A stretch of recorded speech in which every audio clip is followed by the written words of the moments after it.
Pope Leo XIV has used his first Mass as the leader of the Catholic Church to warn of a desperate crisis of faith and the need for a renewed focus on missionary work. Joining me live is Associate Professor Darius von Guttner, historian from the Australian Catholic University. Thank you so much for joining me today.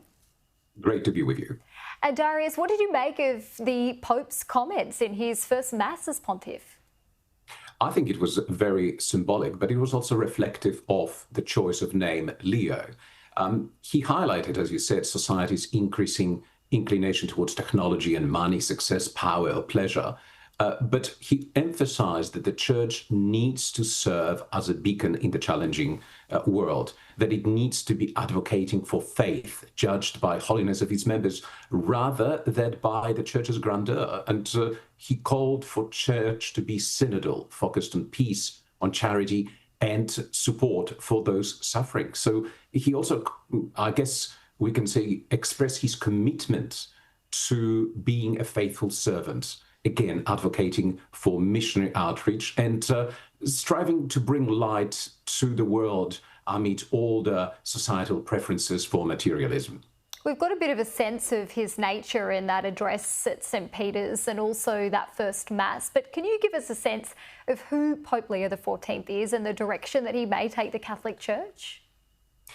He's a man that is shaped by his deep pastoral commitment, his intellectual rigor, his global experience. And as an Augustinian, his spiritual outlook emphasizes community, humility, and reform. So he's likely to steer the church along the path of synodality that Pope Francis opened, but with his own emphasis on governance and unity. And I think word unity featured several times in the homily that Pope Leo gave us. I guess there may be three major themes for his pontificate: strengthening of that synodal governance of the church, reassertion of Catholic social teaching, and this is where the name Leo comes into sharp focus, and dealing with global inequality and conflict. His opening words, "Peace be with you," of course, were the first words used by Jesus, but then "Peace be with you all." That was the universal cry for peace across the world, especially when we listen to the current news, to what we learn about violence being unleashed against various people across the globe. What does the choice of Leo as his papal name, what does that tell us?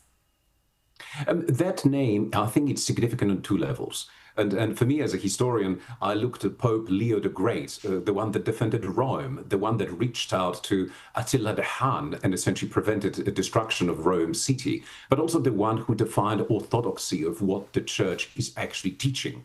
And then linking Pope Leo XIV to his immediate predecessor, Leo XIII, whose encyclical and whose writing and teaching shape modern Catholic social teaching. This name signals both intellectual depth and readiness to engage with the world's pressing moral questions.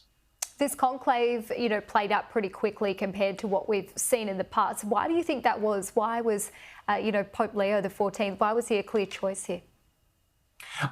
I think because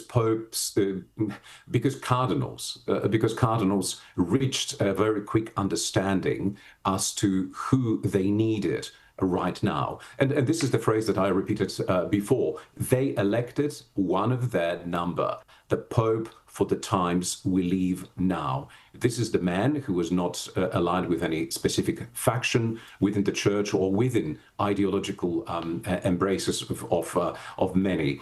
He was the one that they knew because he was involved in some of the church administration before. This was the Pope that has this very quiet spirituality, but at the same time, very deep humility and at the same time, holiness. Is there anything in the fact that he was chosen as, the first US-born Pope? Are we expecting him to go head-to-head with the US president on issues like immigration? I've heard some people say he's the, yin to Donald Trump's yang. What do you think about that? I don't think popes ever serve as a counterweight to any political figure. And you can say that Leo XIV's track record shown concern for justice, inclusion and dignity, especially for migrants and marginalized. So when you think whether this creates any sort of tension or resonance with President Trump remains to be seen. But this Pope will speak from the gospel, not from partisan politics.